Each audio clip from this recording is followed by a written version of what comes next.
अंकित हमारे साथ जुड़े हुए हैं। अंकित, आप दिल्ली को बहुत अच्छे से जानते हैं, ऐसे में जो हम ज्योग्राफिकल रीजन की इसकी अगर हम बात करें तो कुछ सेफ जोन माने जाते हैं दिल्ली के, कुछ हाई रिस्क जोन माने जाते हैं। और जो दर्शक अभी हमारे साथ जुड़े हुए हैं उनके साथ एक बार आप फिर से डिटेल साझा कीजिए कि वो दिल्ली का कौन सा इलाका था जहां पर ये भूकंप के तेज झटके महसूस हुए और जो एपी सेंटर था।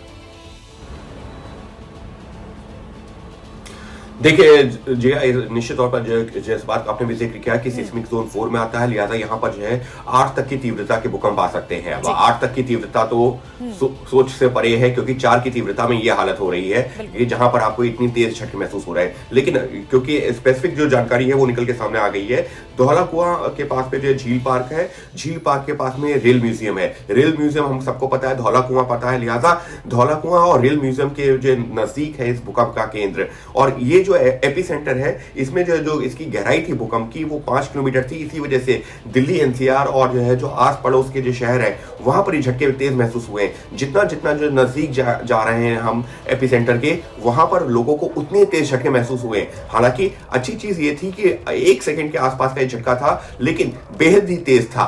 और पिछले भूकंपों की तुलना में हम इसको जो है इस तरह से अलग कर सकते हैं कि इससे पहले जो भूकंप आए थे, नेपाल में आया था, अफगानिस्तान में, पाकिस्तान में, वहां पर जब भूकंप आए थे तो उसकी गहराई किसी की 30 किलोमीटर, 40 किलोमीटर, कहीं पर जो है 20 किलोमीटर, और उसकी वजह से वो जो उसका दायरा है वो बढ़ जाता है। लेकिन जहां पर गहराई कम होती है तो बहुत ज्यादा दूर तक झटके तो नहीं महसूस होते हैं, लेकिन जहां पर जो एपी सेंटर के आसपास के इलाके होते हैं वहां पर काफी तेज झटके महसूस होते हैं। और अभी मैं देख पा रहा हूं कि ये जो झटके हैं इसके हरियाणा में के कैथल में, कुरुक्षेत्र में, हिसार तक महसूस किए गए हैं। उत्तर प्रदेश की बात की जाए तो आपको जो है मुरादाबाद, रामपुर, अलीगढ़, हाथरस, मथुरा, ये आगरा तक ये झटके महसूस किए गए हैं। और उत्तराखंड की बात की जाए तो ये झटके जो है आपको रुड़की, देहरादून के आसपास तक पहुंचे हैं, लेकिन देहरादून में इसका असर नहीं दिख रहा है। तो जिस बात का मैं जिक्र कर रहा था कि यहां पर आपको जो है चंडीगढ़ में उस तरह के झटके नहीं महसूस किए गए होंगे, देहरादून में नहीं महसूस किए गए, जयपुर में उस तरह के झटके नहीं महसूस किए गए, लेकिन उससे जो पहले के इलाके हैं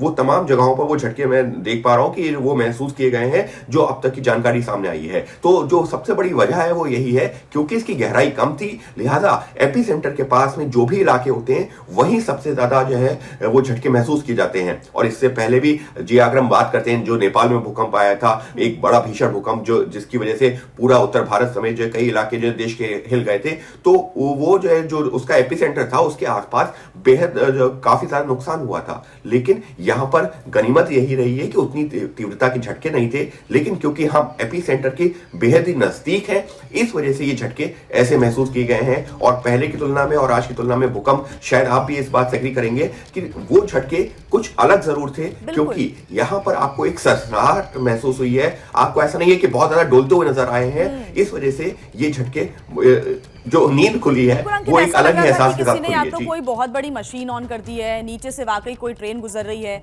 या फिर हमको तो ऐसा लगा कि कोई वाकई ड्रिलिंग का काम चल रहा है, ऐसा वाइब्रेशन हुआ और वैसी आवाज भी आई। यानी कि जो पहले हमने, क्योंकि अगर मैं नेपाल का जब भूकंप आया था उस समय भी वो 2 बजे के, रात 2 बजे के बाद आया था, 2:10 पर शायद वो भूकंप आया था, और उस वक्त भी मैं जाग रही थी घर में। वैसा वाला भूकंप ये नहीं था, उससे बहुत अलग था। तब गेट थोड़े से हिले थे, जो घर के शीशे हैं वो थोड़े हिले थे, लेकिन ऐसा वाइब्रेशन आवाज के साथ तो कम से कम नहीं हुआ था जैसा इस बार हमने फील किया है। अंकित,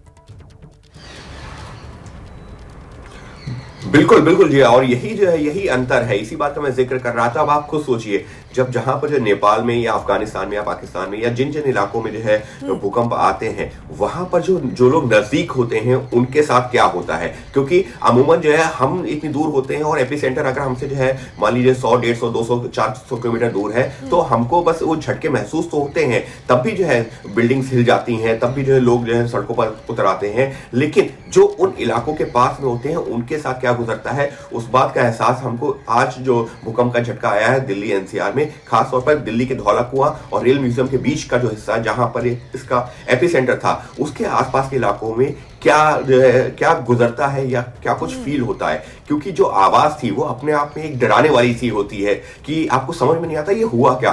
घड़घड़ाहट के साथ में जो आवाज, वो इससे पहले के भूकंपों में शायद हमें तो बहुत सारे लोग ऐसे हैं जिनको नहीं याद होगा कि इस तरीके का भूकंप जहां पर आपको घड़घड़ाहट की आवाज सुनाई पड़ी हो। आपको इससे पहले जो भूकंप आए थे, बिल्कुल लाइट अंकित, हिलती हुई, वाइब्रेशंस पंखे फील हिलते होते हुए, हैं, उनकी आवाज नहीं आती है, लेकिन इस बार तो वाइब्रेशन की आवाज आई है बकायदा।